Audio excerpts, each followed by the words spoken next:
Aujourd'hui, vous retournez au musée d'art contemporain de Lyon.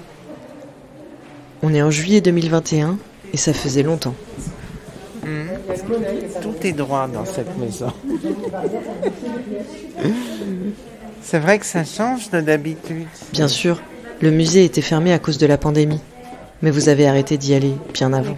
Ah oui, puis cette fenêtre déformée, on a l'impression qu'on louche un petit peu. Hein. C'est quand la dernière fois que vous avez vu une expo d'art contemporain? Il y a 5 ans? 10 ans? Vous savez plus très bien. Mais la dernière fois, il y avait tellement d'œuvres auxquelles vous n'avez rien compris, même après avoir lu les 25 pages de texte prévues à cet effet. Vous vous êtes demandé à quoi ça servait l'art, si c'était ça. Vous êtes resté au bord et vous n'êtes plus revenu. En même temps, ça offre plein de points de vue sur la salle. Mais aujourd'hui, vous êtes au musée d'art contemporain de Lyon. Et vous découvrez entre autres l'appartement hyperbolique, Benjamin Testa. C'est presque un peu angoissant, je trouve. Moi, je trouve que c'est la plus belle œuvre de l'exposition. C'est vrai? C'est ça. Elle me fait rire, celle-ci. C'est la sensation qu'on a quand on a un peu trop bu. Faites attention des dangers de l'alcool. Regardez votre maison. Vous êtes fasciné. C'est la première fois que vous regardez une œuvre à travers les yeux de quelqu'un d'autre. Et vous trouvez ça beau. Vous vous demandez si ce serait pas ça, l'art, finalement? Un changement de point de vue? Présente. Alors, on s'était déjà vu.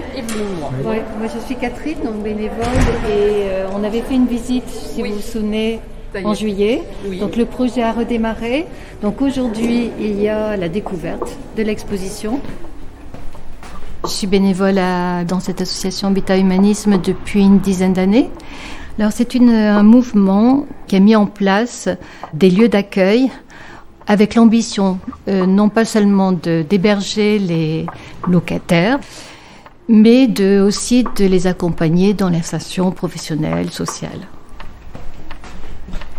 Et au sein de l'association, je suis bénévole référent culture. Ce projet avec le MAC, l'idée c'était vraiment de prendre le temps de construire un parcours culturel en plusieurs étapes qui permettent l'expression de chacun, pour une véritable appropriation des œuvres et puis pour permettre aussi cet échange de ressentis, d'opinions, de ce partage. Aujourd'hui, vous retournez au musée d'art contemporain de Lyon. On est en novembre 2021.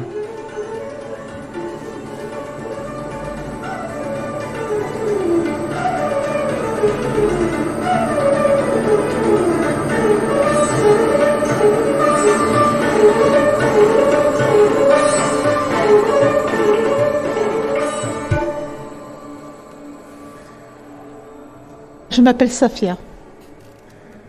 J'adore l'art abstrait parce qu'on peut, ça fait travailler l'imagination, c'est le rêve pour moi. Ça nous ouvre des portes à l'imaginaire. Je trouve que c'est très bien.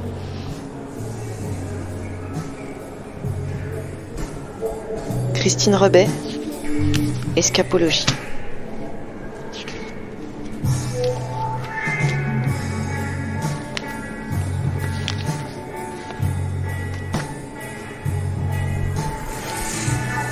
L'escapologie, du verbe to escape, qui signifie s'évader, s'échapper. C'est l'art de l'évasion. Vous découvrez la nouvelle exposition du musée d'art contemporain, avec le groupe d'Habitat et Humanisme. Alors ici, on est chez Christine Rebet. Christine Rebet, son médium, c'est le dessin. Charlotte, la médiatrice, vous fait découvrir l'exposition. Alors vous allez voir des illustrations dans l'expo. Et on a ces dessins-là qui est la bonne ces dessins du travail. Et on voit globalement... Et vous vous demandez comment ça se passerait si c'était eux qui vous guidaient. Ceux qui ne savent pas. Celles qui n'expliquent pas. Mais qui voient, entendent, ressentent tous ces univers que nous traversons.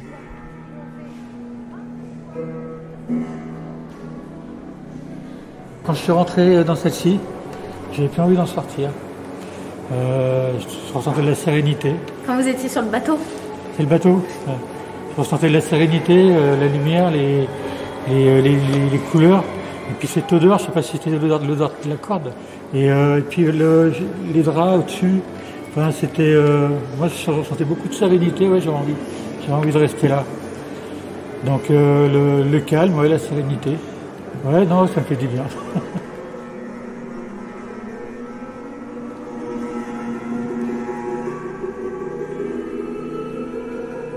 J'aime bien aussi cette espèce de labyrinthe.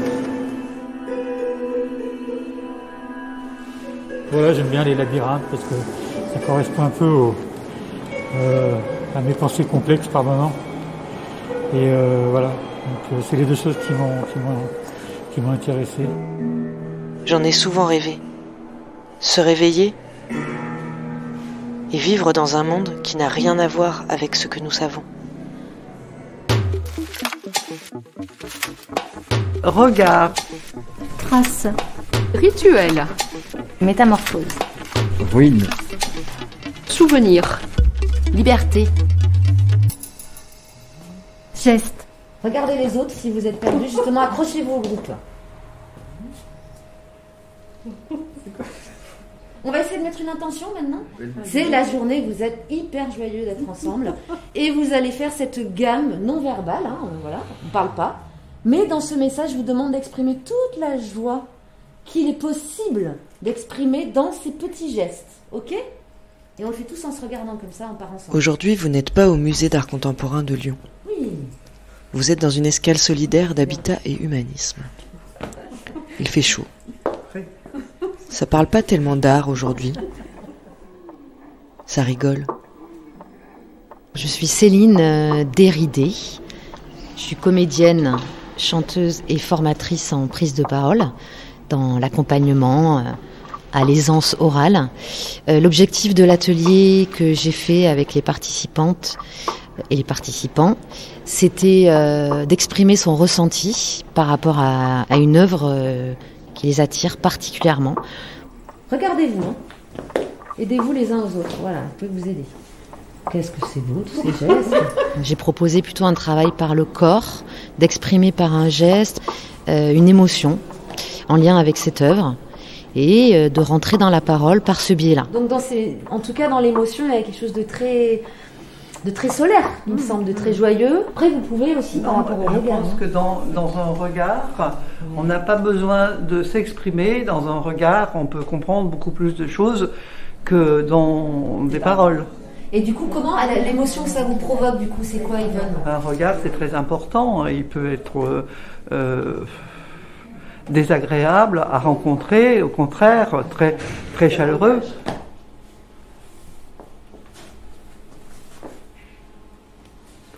Oui. Comment on enregistre ça, vous vous dites ? J'y vais. Ce qui se passe entre les gens. Les gestes, les regards,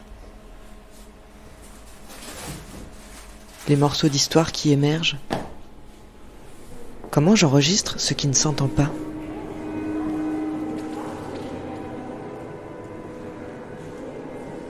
Est-ce que ce serait ça, l'art ? Donner à percevoir au-delà des sens ? Décembre 2021, vous retournez au musée d'art contemporain de Lyon. Mais cette fois-ci, vous entrez avec le regard des autres. Vous entrez avec le regard de celles qui ne savent pas, ceux qui n'expliquent pas. Ce sera eux et elles qui vous guideront à travers les œuvres.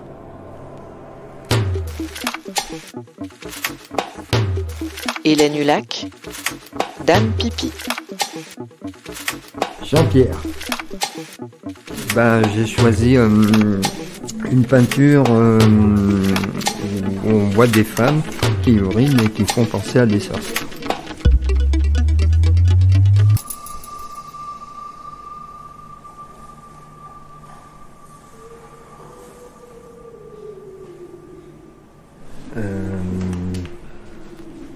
La décrire. Alors, c'est une femme, déjà, qui fait pipi debout. Et le fait qu'elle urine, ça fait penser à quelqu'un d'à part, complètement à part, et qui pisse sur les conventions.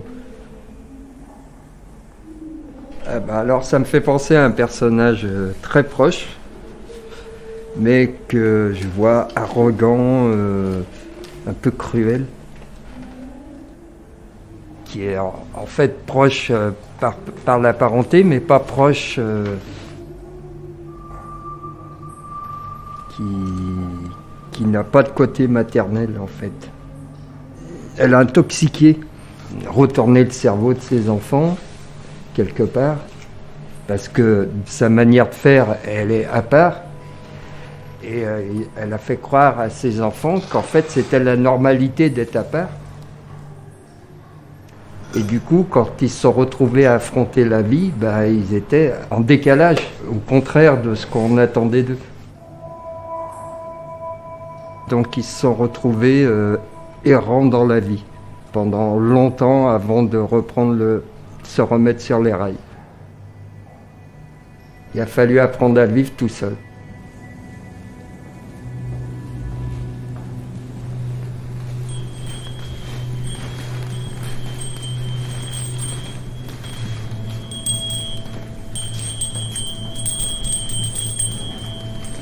Objets inanimés, avez-vous donc une âme qui s'attache à notre âme et la force d'aimer?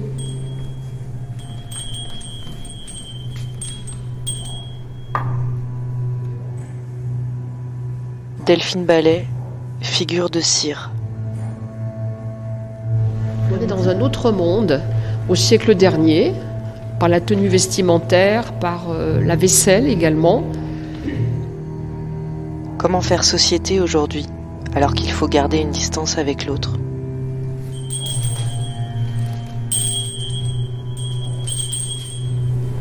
C'est cette œuvre que j'ai choisie. Je m'appelle Blandine. Tout cet étage, ça m'a vraiment fascinée. C'est vraiment le mot qui me vient. Je trouve que c'est incroyable comme c'est beau. Et en même temps, comme ça me met froid dans le cœur. Enfin, ça me met un petit peu mal à l'aise, mais je trouve ça magnifique, quoi. Que serais-je sans toi qui vins à ma rencontre? Que serais-je sans toi qu'un cœur au bois dormant? Pour moi, c'est une jeune femme prête à se marier, qui est venue avec peut-être toute son innocence, tous ses espoirs, et je ne sais ce qui a empêché ça, mais elle se retrouve seule, abandonnée, morte. C'est vrai que moi j'ai un petit côté un peu fleur bleue, j'avoue. La vie à deux, le mariage, l'amour, pour moi c'est la vie, c'est la joie. Et là, ça me parle de ça, mais avec un côté, qu'est-ce qui lui est arrivé? La mort lui est tombée dessus d'un coup, quoi. Je veux dire, vraiment, elle est magnifique, mais elle est déjà morte, quoi, en fait. Là, c'est pas signe de bonheur. On a l'impression qu'un vase se casse, qu'on brise le passé. Mais le passé nous rattrape. Parce qu'il est enfoui au fond de nous-mêmes, même s'il est douloureux.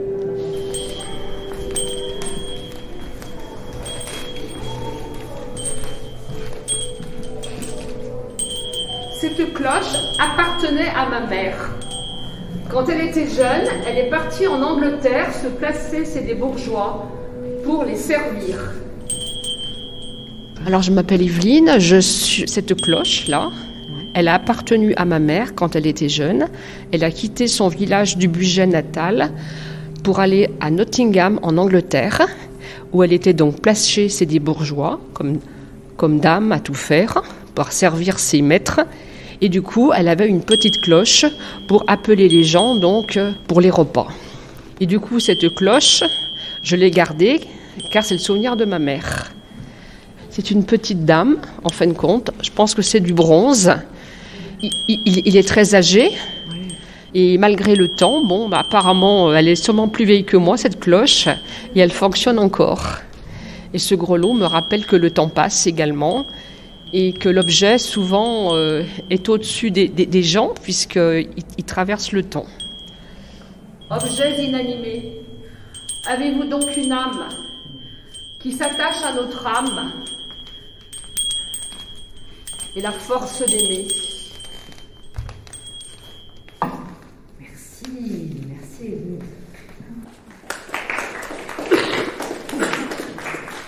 Terminer un petit remerciement du coup de ma part à toutes les participantes qui ont bien voulu faire l'exercice qui était vraiment pas évident. On a eu très peu de temps, c'est vraiment quelque chose, un travail tout en introspection à l'intérieur, donc de l'ouvrir à des personnes qui viennent regarder, écouter, c'était vraiment pas évident. Donc voilà, merci d'avoir bien voulu ouvrir tout ça aux personnes qui sont là. Alors, Françoise Delordonnier, je suis responsable du service culturel au Musée d'Art Contemporain de Lyon. En fait, parmi nos missions, il y a cette idée d'aller sortir de notre tour d'ivoire, s'adresser à des publics qui ne seraient pas spontanément venus auprès des œuvres, avec cette idée que la rencontre avec une œuvre et avec la création en général peut être émancipatrice, porteuse de rêves, de créativité pour tout le monde. Je suis Charlotte Boulle, je suis médiatrice au MAC et mon rôle dans le projet c'était de faire le lien entre Céline, la comédienne, entre les participants et les œuvres. C'était beau cette présentation. C'était chouette, c'était un beau moment. Oui, ça m'a donné un autre point de vue sur l'œuvre parce qu'effectivement, à force d'être dans les expos, ça fait 3 mois que je traîne dedans quotidiennement et quand on est médiateur, au bout d'un moment, on ne sait même pas si en tant que visiteur, comment on aurait ressenti ces expositions-là, parce que dès le début, on l'a avec le prisme de l'artiste. Et là, du coup, j'ai découvert d'autres récits sur des œuvres que je croyais connaître. Je pense que l'art, l'imagination, la créativité, je ne sais pas si ce sont des besoins, mais ce sont des fonctions qui aident à vivre et qui peuvent construire à l'intérieur de nous des représentations de nous-mêmes beaucoup plus positives, beaucoup plus étonnantes et qui nous renforcent. Il n'y a pas besoin d'être un peintre virtuose, un dessinateur, un sculpteur pour pouvoir dire quelque chose avec des formes. Parce que c'est ça l'art, c'est juste un discours incarné dans une forme. Décembre 2021, j'étais retournée au musée. J'étais réconciliée avec l'art contemporain. J'avais vu que ça pouvait être ça, l'art, finalement. Un petit bout de soi qu'on offre aux autres comme ça, pour rien. Pour être ensemble. Et j'ai trouvé ça beau.